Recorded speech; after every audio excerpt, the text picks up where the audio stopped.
Kerajaan memutuskan ujian pencapaian sekolah rendah UPSR dimansuhkan sepenuhnya mulai tahun 2021, manakala pentaksiran tingkatan 3 turut dibatalkan pada tahun yang sama.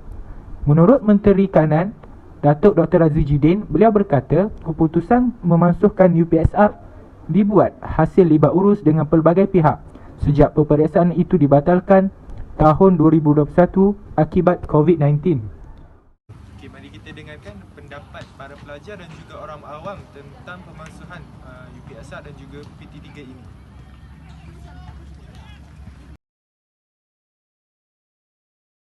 Pada pendapat anda, adakah UPSR dan PT3 perlu dikembalikan? Pada pendapat saya, ya, UPSR dan PT3 perlu dikembalikan kerana majoriti ibu bapa menuntut supaya UPSR dan PT3 dikembalikan agar anak-anak murid dapat mempelajari dan mengetahui tahap prestasi mereka melalui exam seperti UPSR dan PT3 supaya anak murid juga dapat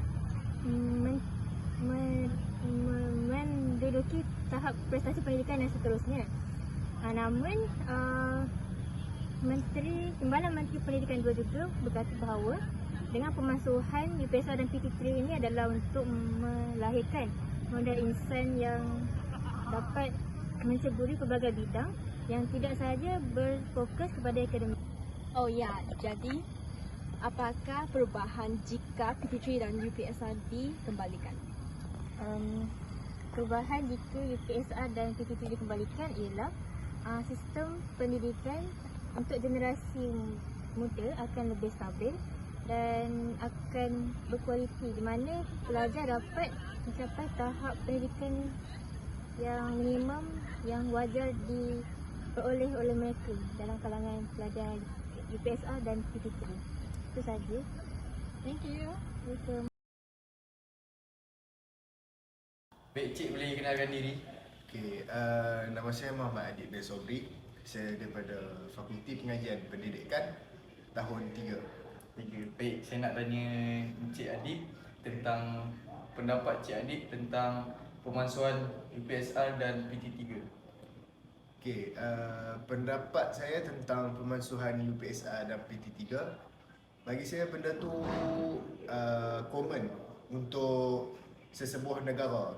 Macam mana yang kita tahu, untuk sistem pendidikan dekat sesebuah negara, dia akan berubah-ubah daripada satu tahap ke satu tahap, ataupun kita senang kata daripada satu masa ke satu masa. Sebab setiap perubahan tu dia mesti akan ada improvement ataupun update yang baru dekat dalam sistem tu. Baik, faham. Maksudnya Cik Adib nak kata ada kebaikan. Ya, ada kebaikannya. Kalau macam dengan dulu kita tengok, sebelum ni pentafsiran tingkatan 3 ataupun kita kenali dengan PT3. Sekarang ialah PBS, pentafsiran berdasarkan sekolah. Seperti mana yang saya tahu, benda ni ada dia punya kebaikannya dengan dia punya keburukannya. Kalau kita nak komen daripada segi kebaikannya, PBS ni dia punya permakahan apa semua akan dibagi oleh guru yang mengajar. Maksudnya sekolah yang menilai lah. Ya, sekolah yang akan menilai. Dari segi keburukan? Kalau daripada segi keburukan, kita boleh kaitkan juga dekat situ. Kalau macam dengan PT3 dulu, cikgu sekolah lain yang menilai, mereka tak kenal sama ada student tu siapa ataupun sebagainya. So, diorang akan bagi markah secara telus lah, orang kata. Maksudnya tak berat sebelah lah. Ya, kalau macam dengan sekarang, guru yang bagi, diorang mesti sedikit sebanyak akan cuba untuk membantu diorang punya pelajar lah. Faham? Baik, itu saja Cik Adib. Ya, terima kasih. Terima kasih Cik Adib untuk sesi temu ramah. Okay. Baik, sama-sama. Okay, jadi terima kasih Cik Adib. Boleh saya tahu pendapat anda mengenai UPSR dan PT3 yang dimasukkan oleh Menteri Pendidikan? Bagi pendapat saya, pemansuhan ini merupakan satu tindakan yang kurang wajar daripada pihak pendidikan disebabkan ada setengah pihak akan akan bimbang apabila pelajar tu tidak mencapai tahap minimum dalam pelajaran. Jadinya ini juga turut merunsingkan para ibu bapa dan juga para guru-guru. Oh ya, ada tak adik-beradik ke yang tak dapat menduduki PT3 UPSR? Oh ada, adik bungsu saya yang saya nampak dan lihat daripada dia, dia kurang struggle dalam pembelajaran dia. Maknanya pemansuhan ini akan menjejaskan pembelajaran adik saya. Okey, terima kasih. Sama.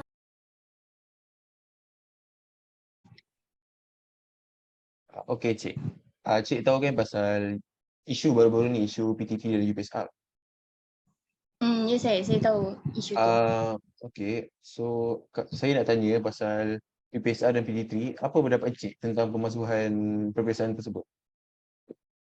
Bagi saya pemansuhan ni tidak sepatutnya berlaku. Kerajaan tidak sepatutnya mengambil langkah ini kerana apa yang kita dapat lihat, peperiksaan UPSR ni merupakan suatu peperiksaan yang sangat penting untuk pelajar darjah 6 di mana mereka sepatutnya sebelum masuk ke tingkatan 1 mereka akan diuji dengan soalan-soalan dan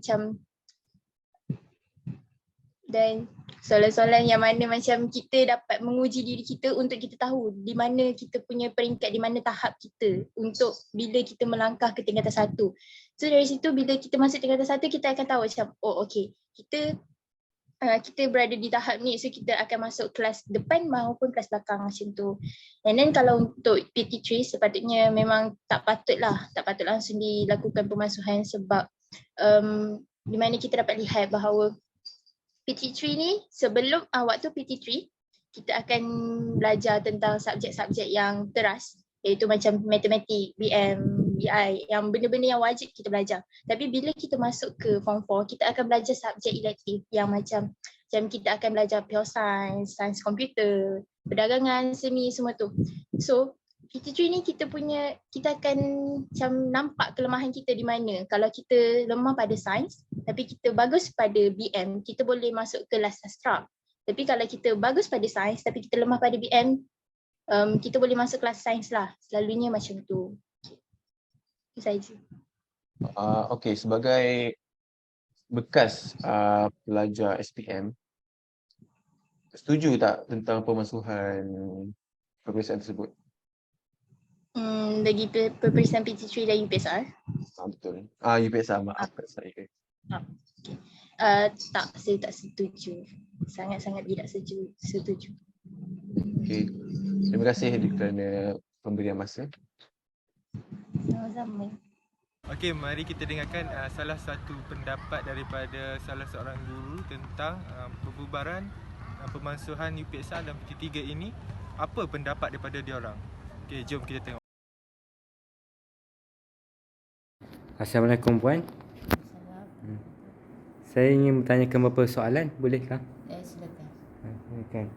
Pada pandangan puan, adakah pemansuhan UPSR dan PT3 wajar dilakukan?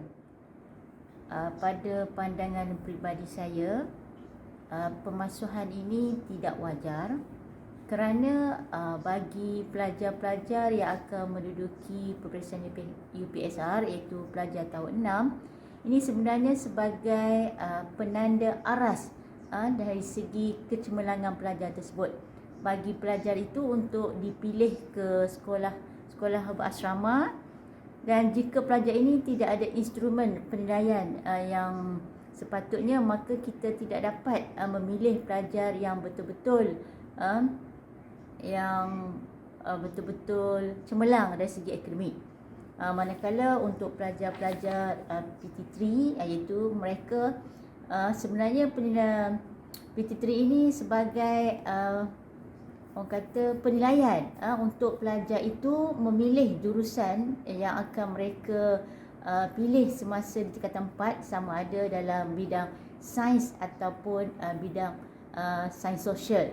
Jadi kalau tidak ada peperiksaan umum, maka kita tidak tahu keupayaan sebenar pelajar tersebut. Apakah keburukan pemansuhan PT3 dan UPSR?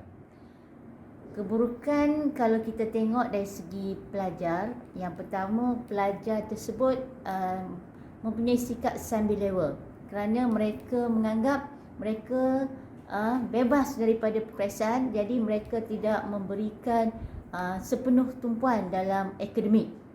Sebab kalau mereka mendapat keputusan sederhana ataupun mereka tidak lulus, mereka masih lagi akan meneruskan pembelajaran. Okay. Adakah wajar UPSR dan PT3 dikembalikan dalam pandangan Puan? Pada pandangan saya, kita wajar peperiksaan ini diteruskan dan dikembalikan selepas dalam era pandemik peperiksaan tersebut ditangguhkan kerana pelajar akan mengambil peluang ataupun mereka akan mengulang kaji untuk menjalani peperiksaan tersebut. Kalau tidak, mereka mempunyai sifat sambil lewa, mereka tidak menumpukan sepenuh perhatian semasa proses pengajaran pelajar. Okay, baiklah, itu yang dapat kami simpulkan tentang pemansuhan UPSR dan PT3 yang diberi responden oleh beberapa orang responden yang kami cuba termubal. Sekian saja daripada kumpulan kami, iaitu kumpulan 10 tentang tugasan kali ini. Sekian, terima kasih.